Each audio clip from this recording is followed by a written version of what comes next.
Dear student, तो आज की इस वीडियो में हम इस क्वेश्चंस को डिस्कस करेंगे। अब इतने बड़े क्वेश्चन को देखकर डरना नहीं है, बहुत ज्यादा आसान है। मैंने यहाँ पर इसका फ्लो चार्ट बना दिया है जिससे आपको ये क्वेश्चन समझना और इसका आंसर देना बिल्कुल आसान हो जाएगा।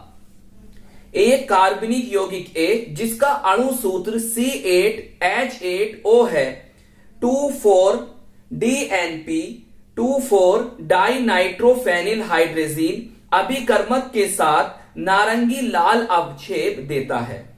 ए सोडियम हाइड्रोक्साइड की उपस्थिति में आयोडीन के साथ गर्म करने पर एक पीले रंग का अवक्षेप बनाता है।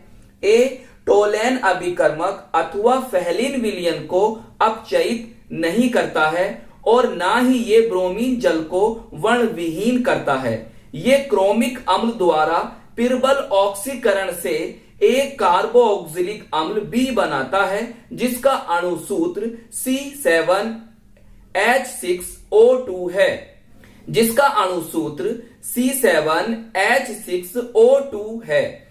यौगिक A तथा B को पहचानिए तथा प्रमुख अभिक्रियाओं को समझाइए। बच्चों, ये एनसीईआरटी का भी क्वेश्चन है। तो चलिए फिर कॉपी और पेन निकाल लीजिए और समझते हैं आज के अपने इस क्वेश्चन को।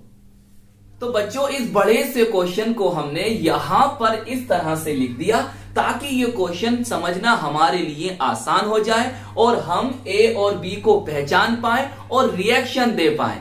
तो बहुत ध्यान से समझना। देखो भाई, उसने हमें कोई कार्बनिक यौगिक ए दिया और उसका अणु सूत्र ये है और ये उसने दिया हमें क्या, अभिकर्मक रीजेंट।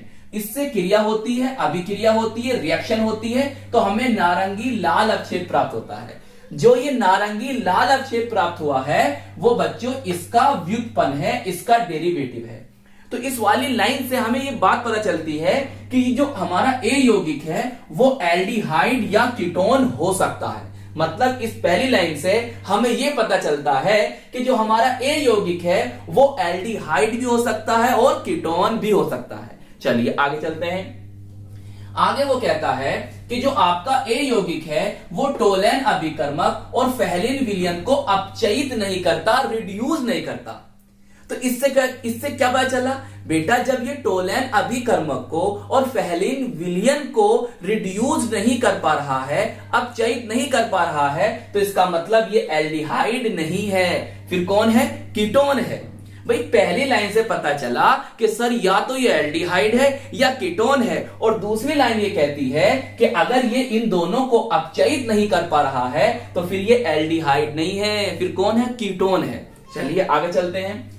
फिर आगे वो कहता है कि ना ही ब्रोमीन जल और अथवा ना ही बेयर अभिकर्मक को वर्णविहीन करता है। वर्णविहीन का मतलब होता है कलरलेस, रंगहीन नहीं करता। सही है। तो इस वाले क्वेश्चन में ये वाली बात लिख रही है, लेकिन एनसीईआरटी में यही क्वेश्चन है बच्चों जिसमें उसने ये बात भी दे रखी है। तो हमने क्या जाना, सर ये कह रहा है कि जो हमारा ए यौगिक है वो ए यौगिक ना ब्रोमीन जल को और ना ही बेयर अभिकर्मक को वर्णविहीन कर रहा है, कलरलेस नहीं कर रहा। बेटा कलरलेस कौन करते हैं, जो असंतृप्त होते हैं, जिनमें डबल बॉन्ड होते हैं, उन्हें तो कहते हैं डबल बॉन्ड, ट्रिपल बॉन्ड। जो असंतृप्त होते हैं वही करते हैं कलरलेस। और वो कैसे होते हैं, खुली श्रृंखला वाले होते हैं।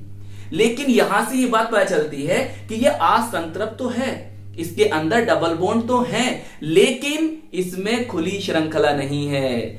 तो फिर क्या श्रृंखला है, इसमें एरोमेटिक वलय है, इसमें एरोमेटिक रिंग है, लाइक बेंजीन। तो इसमें जो असंतृप्तता है, जो अनसैचुरेशन आई है, वो इसके अंदर आई एरोमेटिक वलय के कारण, एरोमेटिक रिंग के कारण।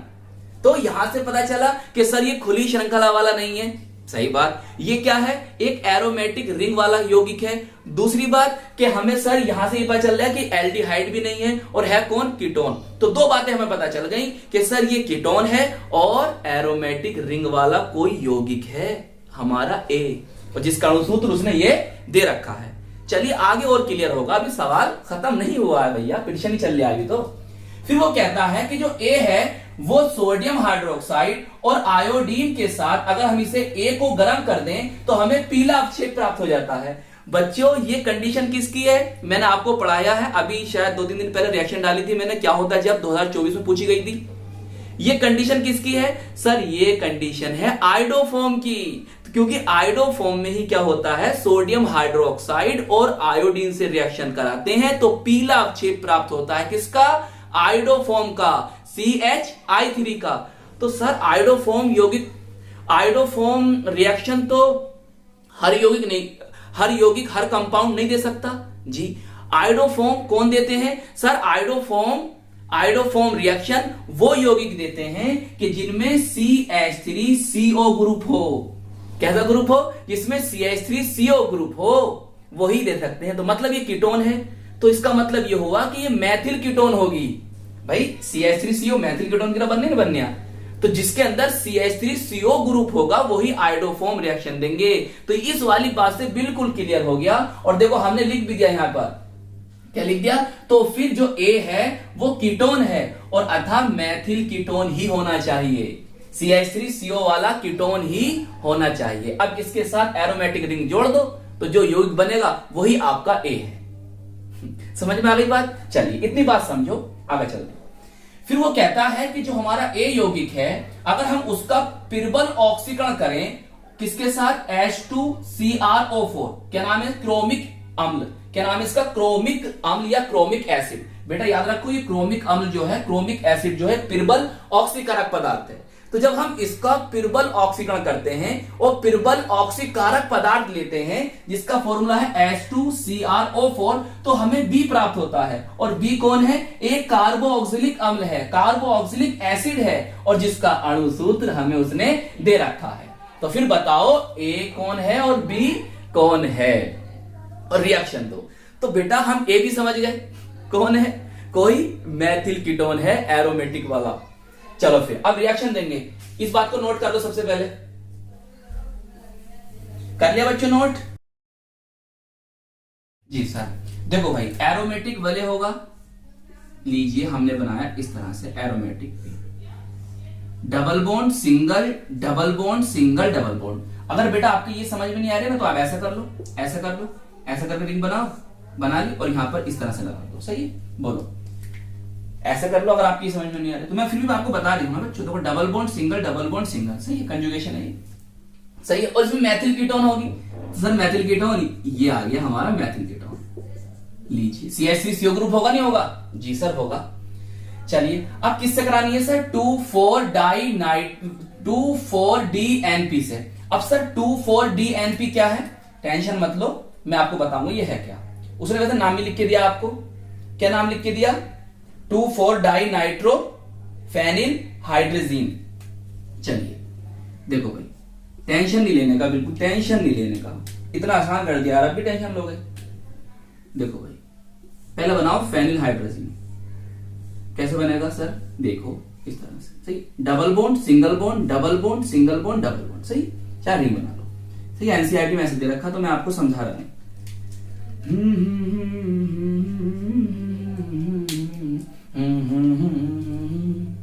देखिए फेनिल हाइड्रोजीन बोले तो NH2 ऐसे बनाओ, सही, ये जो ग्रुप लग गया ये हो गया फेनिल हाइड्रोजीन। अब 2,4-नाइट्रो, देखो भाई 1 2, तो यहां पर होगा नाइट्रो, तो 1 2 3 4, एक होगा यहां पर NO2, तो बस यही होता है आपका 2,4-DNP। क्या नाम है, फुल फॉर्म क्या हुआ इसका, 2,4-डाइनाइट्रोफेनिल हाइड्रोजीन। चलिए अब सब रिएक्शन और इतनी बड़े बड़े रिंग है, रिएक्शन तो होगी बेटा, रिएक्शन बिल्कुल आसान होगी इसकी, बिल्कुल आसान रिएक्शन होगी। कैसे, देखो बेटे H2 यहां से लो और O यहां से लो, तो बताओ क्या हो गया सर, यहां से जल निकल गया। अब क्या करें, बस जल निकल गया, यहां से इस कार्बन को इस नाइट्रोजन से जोड़ दो इस कार्बन को इस नाइट्रोजन के साथ जोड़ दो और आपका बन जाएगा 2,4-DNP व्युत्पन्न। चलिए फिर करते हैं इतना काम, करते हैं हम। सर इनके नाम बेटा टेंशन मत ले, सबके नाम बताऊंगा। अच्छा एक बात और अभी बताने से, चलो अभी बताता हूं, सबके नाम बताऊंगा मैं आपको, ऐसा करना, चलो बाद में बताएंगे उस बात को, पहले इतना समझो, टेंशन मतलब पहले इतना समझो। देखो डबल बॉन्ड कौन जुड़ेगा आकर सर नाइट्रोजन, फिर नाइट्रोजन नाइट्रोजन, फिर H, चार पीछे कर दो नाइट्रोजन, वो तो उससे जुड़ेगा नाइट्रोजन जुड़ता होता। चलिए अब यहां पर ये वलय बनाओ, वलय मतलब रिंग, सही है। Double bond single, double bond single, double bond, सही। यहां पर कौन था, थोड़ा ऊपर आ गया, टेंशन मत, दिखाई दे रहा होगा, सही है। और यहां बन गया सही, डी वो 2,4 DNP व्युत्पन्न बन गया आपका। कैसे अपक्षेप है, नारंगी लाल अपक्षेप। बच्चों ये क्या था सर, ये हमारा ए कंपाउंड था सर, इसका अणु सूत्र तो ये था, तो टेंशन मत लो, देखो बिल्कुल फॉलो करेगा इस बात को।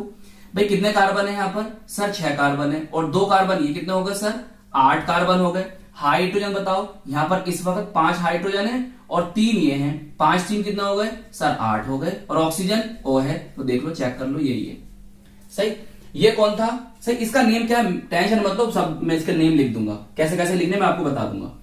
भाई इसका नेम लिख दूंगा, जो उसमें पूछा ना ए और बी, मैं उसके कंपाउंड के नेम लिख दूंगा, टेंशन मत लो। जब इतनी बात मैंने समझा दी है तो वो नेम भी आपको समझा दूंगा। देखो भाई इसका नेम ये था शॉर्ट फॉर्म में, और ये क्या है आपका सर, ये 2,4, जो आपका काम है वो करो आप पहले, ये समझो और मेरे साथ साथ नोट करो समझते हुए। ये व्युत्पन्न है, इसका व्युत्पन्न बोलो डेरिवेटिव है, सही है, मैंने लिख भी दिया वैसे ऊपर। और नीचे यहां पर आप खुद लिखो, क्या लिखोगे, कैसा अपक्षेप है, नारंगी लाल अपक्षेप। चलो इतना काम कर दोगे, आगे चले सर, ये सही है बच्चों, आगे चलते हैं। मैं दोनों रिएक्शन एक साथ समेट दूं, double bond single bond, single bond double bond, single bond double bond. और ये कौन बच्चों, देखो हाँ एक बात और बताऊं, चाहे तुम इसे यहां पर लगा लो, कोई फर्क नहीं पड़ ले, कोई फर्क नहीं पड़ ले, सही है। कभी आप डर रहे हो, इस समय तो कहीं भी लगा सकते हो। प्रॉब्लम जब आती है बच्चों कि जब आकर कोई ग्रुप जुड़ता है, जैसे कोई ये अब इस समय ये जुड़ा हुआ है, इसमें अगर कोई दूसरा ग्रुप आगा तो उसे लगाने में आपको प्रॉब्लम आएगी। उस आपका नियम पता होना चाहिए, कौन कहां जाएगा, ऑर्थो पे जाएगा, पैरा पे जाएगा, मेटा पे जाएगा, इस तरह से। चलिए फिर अब हमें क्या करना है, देखो ये इससे क्रिया कर रहा है, ये तो मैं रफ कर रही हूं, मैंने बता दिया आपको क्या करना है, ये आपका काम बच्चों, करते रहो इसे, कुछ तुम करो कुछ मैं करें, मैं करें मतलब मैं करूं CH3 NaOH sodium hydroxide plus I2 से, वो गर्म कर देना आपको। देखो भाई बहुत आसान है रिएक्शन, बहुत ज्यादा आसान है, समझो मेरी बात को, मैं क्या कहना चाह रही हूं, जो मैं कहना चाह रही हूं वो समझो। तुम रिंग बना दो, जी सर हमने रिंग बना दी, कुछ मत सोचो, जैसे मैं बता रहा हूं करो, double bond single bond, double bond single bond, double bond, and no problem, जी नो प्रॉब्लम। देखो भाई ये है, ये है सही, इसमें ना एक ऑक्सीजन जोड़ो, ये इसे उठाकर ना यहां पर लगा दो, इतने उठाओ, इसे यहां लगा दो, ये एन, नेम क्या होगा समझ आ रहा है, बन गया, बन गया। अच्छा अभी बताऊंगा मैं आपको, टेंशन मत लो। अब देखो ये हमारा ए है, इस पे ए, यहां पे ए लिख दो नीचे। अब क्या बचा, देखो ये बचा, इस CH3 से बनता है, CH3 बनता है आयोडोफोम, CHI3, सही मैंने आपको समझाया अभी, आयोडोफोम बन गया। इसका पीला अपक्षेप होता है येलो PPT, येलो प्रीसिपिटेट भी बोल सकते हो। इसका नेम मैं आपको बता देता हूं, देखो ये है सोडियम, और ये जो बना बेंजोएट, ये क्या बना है, देखो ये बना, ये बना, ये देखो सुनो ऐसे बना, ये बना है, लवण है, ये लवण, ये सोडियम, और ये कौन बेंजोएट, तो सोडियम बेंजोएट कहते हैं, क्या कहते हैं इसे, सोडियम बेंजोएट, सही, बेंजोएट ऑफ सोडा भी कह सकते हो, कहना चाहो तो। चलो इसे मिटा दो, चलो बताओ बन गया। इससे याद रखो बनेगा आयोडोफोम, और इससे बनेगा सोल्ट, लवण बनेगा, सही है, एसिड का लवण, कार्बोक्सिलिक का लवण तो है, सोडियम लवण। चलिए इतनी बात समझ में आ गई, तो ये वाली बात आपकी हो गई। अब ये वाली बात देखो, ये वाली बात समझो,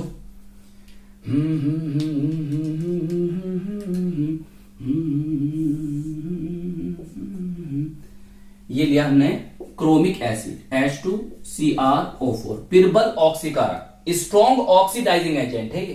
तो ये क्या करेगा, अरे कीटोन को कार्बोक्सिलिक अम्ल में कन्वर्ट कर देगा, बस करना क्या है, देखो ये बनेगा कंपाउंड, ऐसे ऐसे ऐसे ऐसे ऐसे, double bond single bond, double bond और सिंगल बॉन्ड, यहां पर बन जाएगा C, इसे हटा दोगे अब, ये ऑक्सीडाइज्ड हो गया, ये कंपाउंड इसमें ऑक्सीडाइज हो गया और ये बना बी। सही, अब इनके नेम क्या वो बताऊंगा, टेंशन मत लो। देखो अब इनके नेम आपको किस तरह से लिखने हैं, देखो इस तरह से लिखिए जैसे मैंने लिखे हैं ये। तो इसका नेम होगा बच्चों, हम इसे कह सकते हैं एसिटोफिनोन। क्या कह सकते हैं, एसिटोफिनोन कह सकते हैं। या बच्चों हम इसे कह सकते हैं मैथिल फेनिल कीटोन, या पढ़ सकते हो मिथाइल फिनाइल कीटोन, या आपको कहीं कहीं ये भी लिखा मिल सकता है फेनिल मैथिल कीटोन। सही। अब आपका बी कौन है बच्चों, ये बी है बेंजोइक एसिड। क्या नेम है इसका, बेंजोइक एसिड। क्या नेम है, बेंजोइक एसिड। या हम इसे कह सकते हैं बेंजीन कार्बोऑक्सिलिक एसिड। क्या कह सकते हैं, बेंजीन कार्बोऑक्सिलिक एसिड, या बोल सकते हो कार्बोऑक्सी बेंजीन। और कहां गया, इसका नेम क्या है सर, ये है सोडियम बेंजोएट, या कह सकते हो बेंजोएट ऑफ सोडा। तो जिस तरह से ये मैंने लिखे हैं ना, आपको इसी तरह से इस रिएक्शन के नीचे इनके नेम को लिखना है। ये तो पता ही है, आयोडोफॉर्म है ना, आयोडोफॉर्म, इस आयोडोफॉर्म कहते हैं। या कह सकते हो ट्राई आयोडोमीथेन, यही बोल सकते हो। तो बच्चों आप बताइए कि ये क्वेश्चन आपको कैसा लगा, मुझे कमेंट्स में जरूर बताना कि ये क्वेश्चन आपको कैसा लगा। तो आई होप ये क्वेश्चन आपको बहुत अच्छी तरह से समझ में आ गया होगा। अपना ख्याल रखिएगा, खूब मेहनत से पढ़ाई करते रहिएगा। हम मिलेंगे आपको इसकी नेक्स्ट वीडियो में। जय हिंद, जय भारत।